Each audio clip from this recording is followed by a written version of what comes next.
Hello friends, welcome back to the channel. उम्मीद करते हैं कि आप बहुत अच्छे होंगे और अपनी पढ़ाई बहुत अच्छे से कर रहे होंगे। दोस्तों, आज विनिमय विपत्र की अगली सीरीज में क्वेश्चन नंबर 4 लेकर के आए हैं। इससे पहले के जो क्वेश्चंस हैं, अगर आपने अभी तक नहीं देखे हैं तो उन्हें ज़रूर देख लीजिएगा। न्यूमेरिकल की ये सीरीज़ वो चल रही है जो हिंदी मीडियम के छात्रों के लिए है। इंग्लिश मीडियम के छात्रों के लिए ये जो सीरीज़ है वो इंग्लिश में चलेगी, अलग से चलेगी। तो दोस्तों, आइए अपने विषय पर चलते हैं। आज मैंने क्वेश्चन नंबर 4 लिया है। 10 से 12 क्वेश्चन आपको आएंगे, वो आपको करना है। अगर आप इन सभी क्वेश्चंस को सही से देख लेते हैं तो इनमें से ही एक क्वेश्चन 100% आपकी बोर्ड परीक्षा में मिल जाएगा। ओके, ये मेरा वादा है आपसे। दोस्तों, आज का जो क्वेश्चन है वो कौन सा है? बेचान वाला है। इंडोर्समेंट अंग्रेजी में से कहते हैं। बेचान कैसे कहते हैं? मान लीजिएगा कि आपने माल हमें बेचा, तो हमने क्या काम किया होगा कि माल खरीदा होगा और खरीदने के बदले में पैसे तो दिए नहीं होंगे, एक बिल लिख करके आपको दे दिया होगा। वो बिल जब आपके पास में पहुंच गया है तो उसका पेमेंट आपको मिलना है। लेकिन इसी बीच एक तीसरा व्यक्ति आता है, वो कहता है कि भैया हमारा पैसा हमें दे दो। तो आपके पास पैसे नहीं हैं तो उसी बिल को उठा करके आपने किसी अगले व्यक्ति को दे दिया। तो जो अगले व्यक्ति के पास में बिल पहुंच गया तो हम पेमेंट आपको नहीं करेंगे, हम पेमेंट कैसे करेंगे? उस थर्ड पर्सन के लिए करेंगे, तीसरे व्यक्ति के लिए करेंगे, क्योंकि हमें तो बिल का पेमेंट करना है। बिल जिसके पास में होगा उसी को भुगतान कर दिया जाएगा। तो आज ये टॉपिक है, इंपॉर्टेंट टॉपिक है। समझते हैं कैसे सॉल्व होगा। तीनों की पुस्तकों में जन लेखे करने तो कैसे करेंगे, समझते हैं। दोस्तों, क्वेश्चन नंबर 4 मैंने लिया है अपनी तरफ से। 1 जून 2010 को 1000 रुपए का माल सोहन ने हरि को उधार बेचा। ओके, सोहन ने बेचा हरि के लिए। तो एक तरफ तो सोहन की पुस्तकों में जन लेखा और दूसरी तरफ हरि की पुस्तकों में जन लेखा, क्योंकि सोहन और हरि दो लोग हैं। तथा 2 माह के एक बिल की स्वीकृति प्राप्त की। सोहन ने इस बिल का बेचान किसके? दीपक को कर दिया। भैया, जैसे मैं बता रहा था अभी कि जो सोहन है उसने हरि को बेचा, हरि ने दस्तखत करके बिल सोहन को वापस किया और सोहन ने उस बिल को किसे दे दिया? दीपक को दे दिया। ये यहां पर दीपक, एक तीसरा व्यक्ति आ गया, उसे दे दिया। देय तिथि पर बिल का भुगतान हो गया। तीनों की पुस्तकों में लेखा करो। देखो, तीनों की पुस्तकों में कैसे लेखे होंगे समझते हैं। ओके, देखिए, सबसे पहले डेट डालेंगे 1 जून 2010। तो यहां पर लिखेंगे आप 1 जून 2010। यहां पर भी लिखना है 1 जून 2010। पहले माल बेचने की और उधर खरीदने की एंट्री करते हैं। ओके, फार्मा तो सब, प्रोफार्मा सबके समझ में आ चुका होगा। देखो, इन्होंने माल बेचा है तो पाने वाला ऋणी होता है। हरि को बेचा तो यहां पर एंट्री होगी हरि ऋणी, और किसका? विक्रय खाते का। लिखेंगे उधार माल बेचा या उधार माल हरि को बेचा। नरेशन से कोई फर्क नहीं पड़ता। कितने का है? 10,000 का है, तो यहां पर लिख देते हैं 10,000 और यहां पर भी लिख देते हैं 10,000। इन्होंने खरीदा है तो खरीदने को क्या कहते हैं? हम क्रय कहते हैं। तो ये एंट्री करेंगे क्रय खाता ऋणी। ओके, किसका? कौन बेच रहा है? देखो, इधर नाम आया हरि का तो हरि की तरफ नाम आएगा सोहन का। यहां पर लिखेंगे सोहन का। किसी नाम के आगे खाता नहीं लगाते, सीधे लिखते हैं सोहन का। यहां पर सोहन से उधार माल खरीदा। ये एंट्री यहां पर दोस्तों हो जाएगी। नीचे लाइन खींच देंगे। अमाउंट 10,000 इधर डालिए तो 10,000 यहां पर और 10,000 यहां पर हमने डाल दी। ये खरीदने की, बेचने की एंट्री हो चुकी है। अब क्या हुआ? हरि को पैसे देना चाहिए, लेकिन हरि क्या करेंगे? पैसे नहीं देते हैं। क्यों? उधार बिका है। तो उधार बिका है, कल को ये ना कहें कि हरि नहीं, हमने तो नहीं खरीदा। तो सोहन क्या करेंगे? एक कागज पर क्या क्या माल बेचा, कितने रुपए का बेचा, वो पूरा विवरण लिख लेंगे, उसी को हम बिल कहते हैं और इसी को विनिमय विपत्र भी कहते हैं। बिल विनिमय पत्र एक ही चीज है, अंग्रेजी में उसे बिल्स ऑफ एक्सचेंज कहते हैं। अच्छा, विनिमय विपत्र क्यों कहते हैं? विनिमय का मतलब होता है अदला बदली।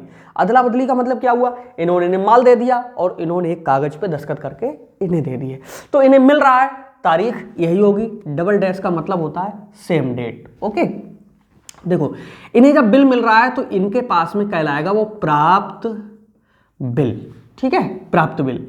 लेकिन साथ में खाता रेडी कर दिया जाएगा। ये दे कौन रहा है? हरि ही तो दे रहा है, तो यहां लिखा जाएगा हरि का। प्राप्त बिल खाता रेडी हरि का। यहां पर नरेशन में हरि से 2 माह के बिल की स्वीकृति मिली। अच्छा, ये लिख दिया जाएगा, पूरी बात लिख दी। लेकिन बिल कितने रुपए का है? वही 10,000 और यहां पर भी कितने? 10,000। दोस्तों इन्होंने दिया है, अब देखो इधर प्राप्त बिल है तो इन्हें पेमेंट करना तो देय बिल हो जाएगा। नाम दूसरी लाइन में है तो पहली लाइन में आ जाएगा, यानी किसका? सोहन का।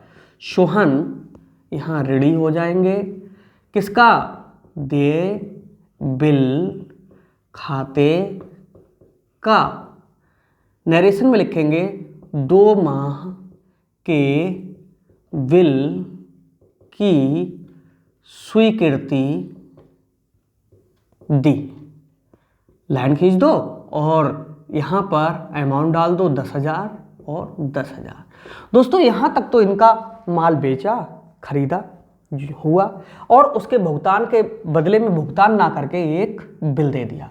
अब ये बिल किसके पास में पहुंच गया? सोहन के पास में पहुंच गया। बिल इनके पास में आ गया क्योंकि प्राप्त बिल यहां लिखा है।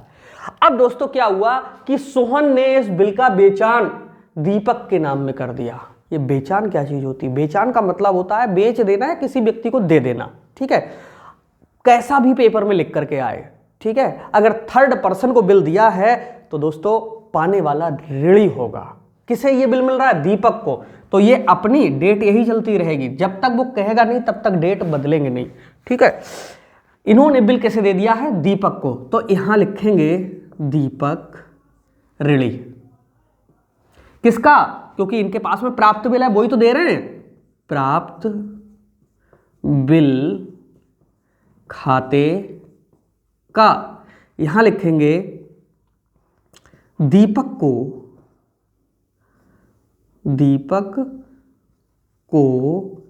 बिल का बेचान कर दिया। बिल कितने का था? ब्रैकेट बंद कर देंगे भैया, 10,000 और 10,000। ठीक है, इसके बदले इधर कोई एंट्री नहीं होगी। क्यों नहीं होगी? अरे उन्हें तो 2 महीने बाद अब मतलब है, उससे पहले इन्हें कोई मतलब नहीं है। अब ये बिल किसके पास में पहुंच गया? दीपक के पास में। अब दोस्तों वो कह रहा तीनों के खातों में लिखा करो, अब तीसरा कहां से मैं लाऊं, जगह तो है नहीं। लेकिन चलिए मैं कोशिश करता हूं, यहां पर थोड़ा सा मिटा करके आपको समझाने का प्रयास करता हूं। देखो ऐसी ही लाइनें सेम एक जगह और खींचेंगी जिसमें नाम किसका होगा? दीपक का होगा। आप समझ जाइएगा। ठीक है, देखो दीपक को क्या मिल रहा है? यही बिल तो मिल रहा है। तो यहां पर अब दीपक करेंगे प्राप्त बिल खाता ऋणी। कितने रुपए का? 10,000 का। अब इन्हें कौन दे रहा है? सोहन दे रहा है, तो यहां लिखेंगे सोहन का। यहां पर बिल प्राप्त किया या बिल बेचान में प्राप्त किया। कितने हजार का? 10,000 का। ठीक है, ये एंट्री देने की और इनके यहां पर प्राप्त करने की एंट्री हो गई। सेम डेट यहां पर पड़ जाएगी। ठीक है, डेट कौन सी होगी? जब तक नहीं बदला जाएगा 1 जून 2010। ठीक, ये ऐसे ही बिल्कुल कॉलम खिंच जाएंगे, एक एलएफ का खिंच जाएगा और ये अमाउंट डेबिट और क्रेडिट का खिंच जाएगा। आप समझ जाइए, जगह यहाँ पर कम है। दोस्तों ऑफलाइन बैच होता तो बहुत अच्छे से मतलब यहाँ पर मिटा करके पुनः समझा देते, लेकिन यहाँ पर बिल्कुल क्लियरिटी के साथ में देखना है तो थोड़ा समझने का प्रयास कीजिएगा। अब दोस्तों क्या हुआ कि देय तिथि पर बिल का भुगतान हो गया। भैया पेमेंट किसने किया? इन्होंने किया। जब ये पेमेंट करेंगे तो पहले देय तिथि निकालो। 1 जून में 2 महीने जोड़ना है, 1 जून से 1 जुलाई, 1 जुलाई से 1 अगस्त, और 3 दिन और जोड़ेंगे जो हम डेली बता रहे हैं। तो 1 अगस्त में 3 दिन जोड़ेंगे तो 4 अगस्त हो जाएगा। यहां पर 4 अगस्त 2010 को ये पेमेंट करेंगे। जब पेमेंट करेंगे तो कैसे पेमेंट करेंगे कि भाई अब तो ये बिल पेमेंट मिलेगा किसे? उन्हें मिलेगा जाकर के, दीपक को। क्यों मिलेगा? क्योंकि बिल किसके पास है? दीपक के पास। ये कैटेगरी इंपॉर्टेंट है दोस्तों, समझ लीजिएगा सही से। ये पेमेंट करेंगे तो पेमेंट की एंट्री होगी, अपना बिल वापस लेंगे, देय बिल खाता ऋणी करेंगे, और किसका? रोकड़ देंगे उसके बदले में, तो रोकड़ खाते का लिख देंगे। बिल का भुगतान किया। अब इन्होंने तो बिल का भुगतान कर दिया, कितने रुपए किया होगा? 10,000, और यहां पर भी 10,000। इस बिल का भुगतान मिलेगा किसे? दीपक को मिलेगा। तो इसलिए यहां पर दीपक के पास में कौन सी तारीख? 4 अगस्त के लिए 2010 को पैसे मिलेंगे। तो एंट्री बनेगी रोकड़ खाता ऋणी, क्योंकि इनके पास में रोकड़ आ रही है। और किसका? प्राप्त बिल खाते का, क्योंकि प्राप्त बिल का ही तो पेमेंट मिल रहा है। प्राप्त बिल खाते का, ठीक है। ये थोड़ा सा और मिटा देते हैं। यहां पर भुगतान प्राप्त किया,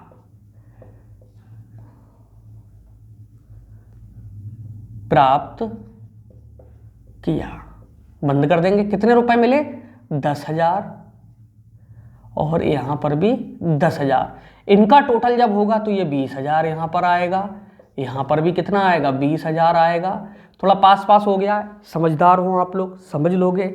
इसका टोटल कितना होगा? 10 10 10 3 जगह है तो 30,000 हो जाएगा। यहां पर भी 30,000 हो जाएगा। यहां पर भी कितना पेमेंट किया है? टोटल 30,000 का हो जाएगा। यहाँ टोटल 30,000 का हो जाएगा। ये टोटल पेमेंट का नहीं है, ये जर्नल का टोटल है। जर्नल का टोटल का मतलब है कि बाद में जर्नल करने के बाद में ये टोटल किया जाता है कि कितनी अमाउंट अब तक लिखी गई, उसका विवरण यहाँ पर होता है। तो दोस्तों ये था बेचान वाला क्वेश्चन। आप लोग भी कमेंट कर रहे हो, 1-2 क्वेश्चन मेरे को सेंड किए हैं। देखो आप जो भेजोगे मैं उसे पढ़ाने का पूरा प्रयास करूँगा, मैं उसे सॉल्व करूँगा, लेकिन जो आप भेजते हो वो इम्पोर्टेंट है या नहीं है इस पर भी बहुत कुछ डिपेंड करता है। ओके, तो उम्मीद है इस कैटेगरी को आपने समझा होगा, और इस कैटेगरी के और भी क्वेश्चन आपको हमारे यूट्यूब पे ही मिलेंगे। तो चलते हैं और नेक्स्ट क्वेश्चन में हम इससे आगे का सीखेंगे। दोस्तों अगर ये क्वेश्चन आपको अच्छा लगा हो लाइक ज़रूर कर दीजिएगा, कमेंट कर दीजिए कि आपको क्वेश्चन कैसा लगा, समझाने का तरीका हमारा कैसा है, और आपको अगर कोई प्रॉब्लम हो रही हो तो अपने ऑफिस का नंबर हम पहले ही दे चुके हैं, फिर से एक बार दे देते हैं। आप हमारे जो व्हाट्सएप ग्रुप हैं उसमें ऐड हो सकते हैं, जहां आपको नोट्स और इम्पोर्टेंट ये वीडियो फिर आपको कहीं पर देखने की ज़रूरत नहीं, सीधे वहीं मिल जाएंगे। ऑफिस का नंबर है 9719811101। कोई प्रॉब्लम है इस पर में आप शेयर करिए, कॉल बिल्कुल मत करिए, एक्स्ट्रा मैसेज मत कीजिएगा, यह आपकी हेल्प के लिए है। जुड़े रहें हमारे साथ, मिलते हैं नेक्स्ट वीडियो में कॉमर्स विद संजीव सर के साथ। चैनल को सब्सक्राइब ज़रूर कर लीजिएगा। बाय।